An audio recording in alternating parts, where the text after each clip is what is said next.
Bismillahirrahmanirrahim. Assalamualaikum warahmatullahi wabarakatuh. Selamat pagi anak-anakku. Bagaimana kabar kalian hari ini? Sehat? Alhamdulillah. Halo anak-anakku yang ada di pondok. Sudah sarapan? Alhamdulillah. Halo yang masih di rumah. Sudah mandi belum? Belum? Kelihatan itu muka-muka masih belum mandi, ya kan? Nah, jadi alhamdulillahirobbilalamin, hari ini kita masih diberikan kesehatan, kesempatan untuk kembali bertatap muka lagi secara daring dalam KBM kita hari ini, mata pelajaran pendidikan Pancasila dan Kewarganegaraan.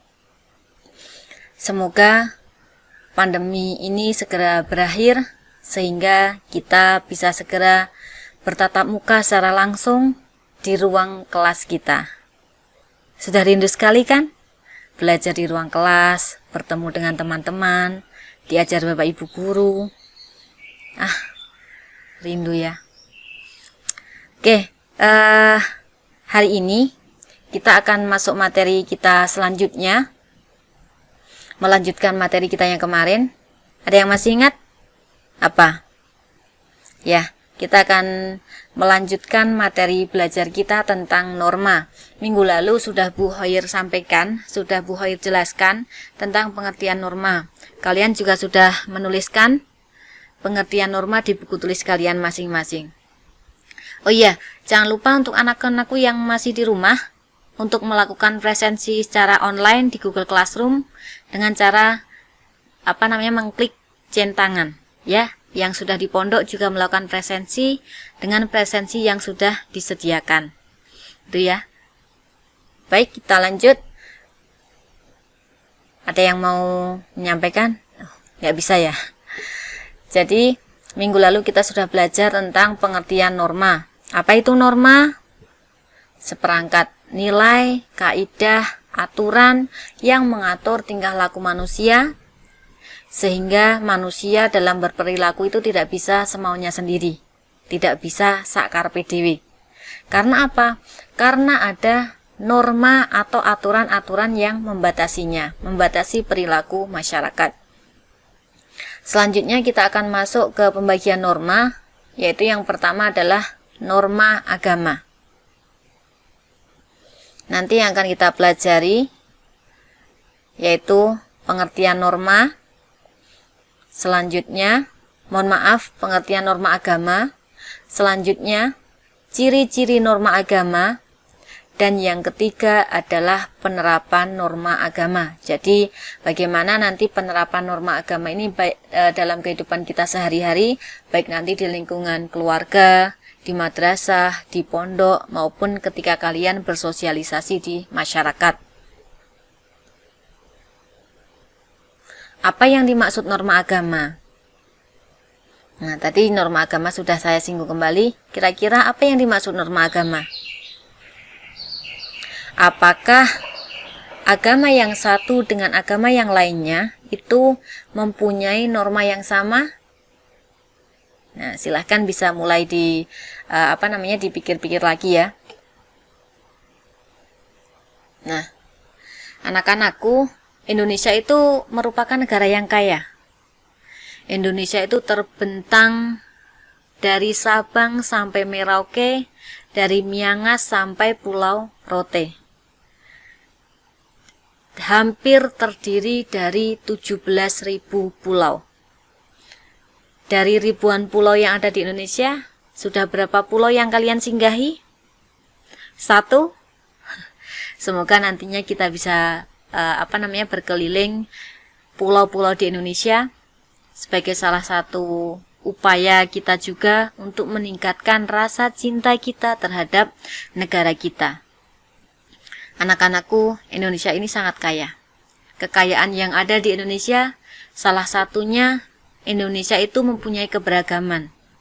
Di kelas 7 sudah kalian pelajari, masyarakat Indonesia beragam suku, bangsa, agama, bahasa daerah, kebudayaan daerah, kesenian daerah, dan lain sebagainya.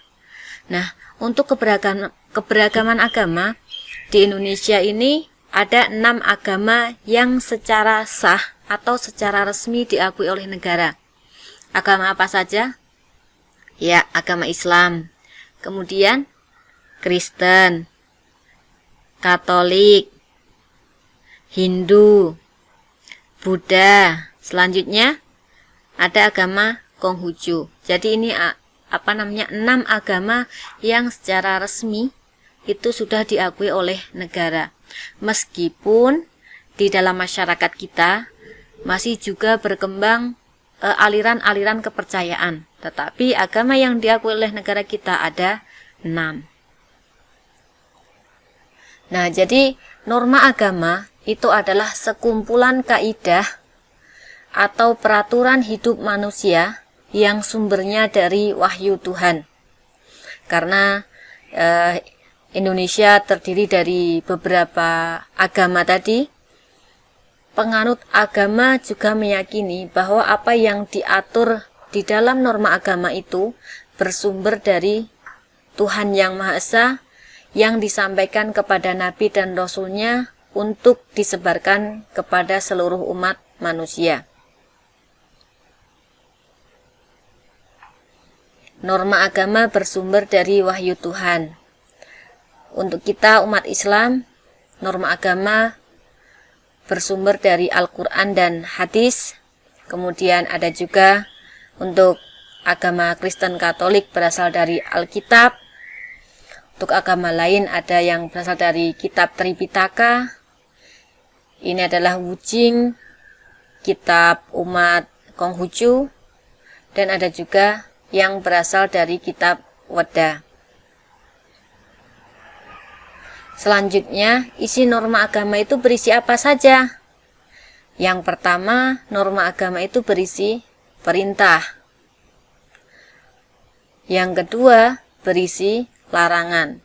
Karena pada intinya, sebuah aturan atau norma itu berisi, kalau tidak perintah ya, larangan. Minggu lalu sudah saya singgung. Jadi untuk norma agama misalnya berisi perintah untuk mendirikan sholat misalnya. Kemudian berisi juga larangan, misalnya untuk larangan untuk judi, kemudian minum khamr dan lain sebagainya. Nah, di antara masing-masing penganut agama itu juga mempunyai tata cara tersendiri dalam melaksanakan ibadahnya, sesuai dengan aturan atau norma yang ada yang diatur oleh agama yang dianutnya. Nah, dengan adanya perbedaan ini kita tetap juga harus saling menghormati, ya, karena kita memang beragam. Jadi dalam pelaksanaannya kita harus tetap menghargai. Selanjutnya, sanksi apa yang akan diterima jika seseorang melanggar norma agama? Yo, di antara kalian, ada yang pernah melanggar norma agama? Sering? Misalnya apa? Tidak sholat subuh, telat sholat subuh. Kira-kira sanksi apa yang akan diterima jika seseorang melanggar norma agama? Atau misalnya, ini gambarnya orang mencuri. Ketika si pemilik celana ini tidak ada, dia mengambil. Itu juga melanggar norma agama. Meskipun juga melanggar norma lainnya. Karena satu perilaku itu bisa juga melanggar beberapa norma. Sanksinya apa ketika seseorang melanggar norma agama?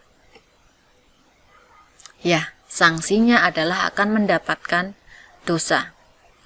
Tadi juga sudah Bu Haid jelaskan bahwa dalam melaksanakan norma agama, karena kita ini di Indonesia masyarakat juga beragam, kita harus tetap menghormati agama lain dalam pelaksanaannya. Bukan malah kita saling menghujat, kita saling merasa kita paling benar sendiri. Karena kalau terjadi seperti ini, yang akan terjadi apa?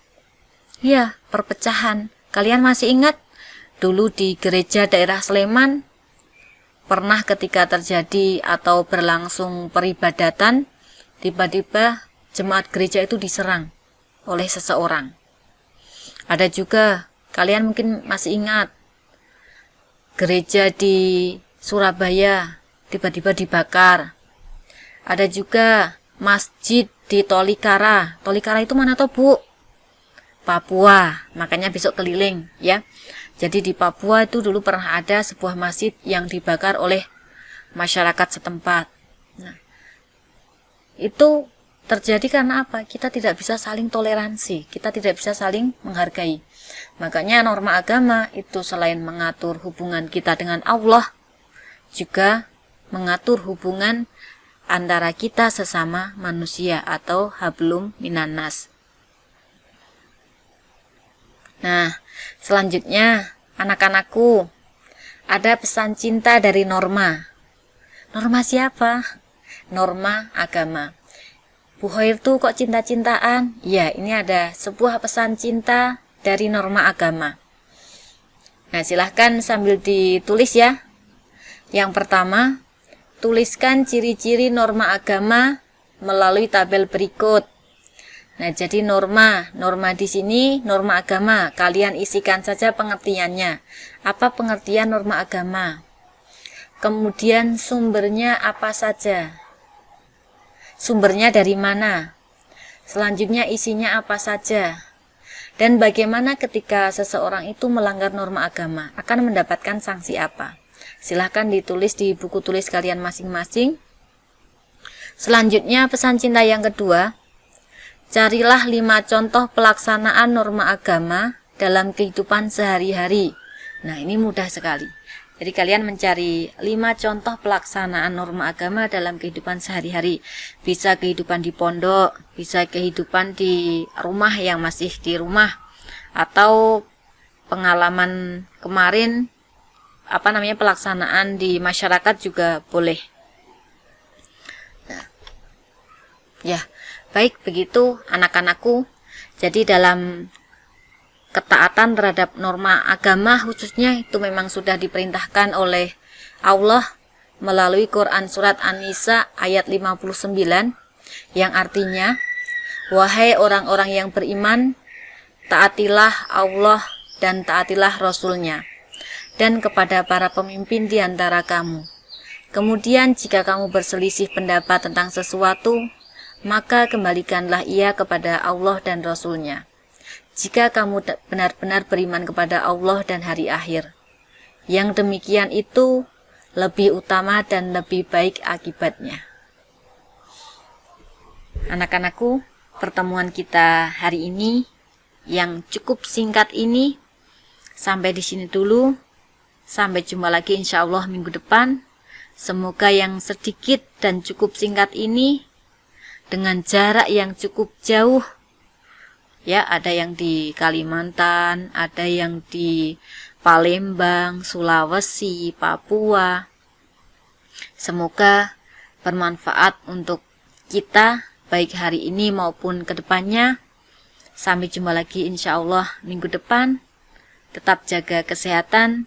Semoga kita semua selamat dari pandemi COVID-19 ini. Terima kasih.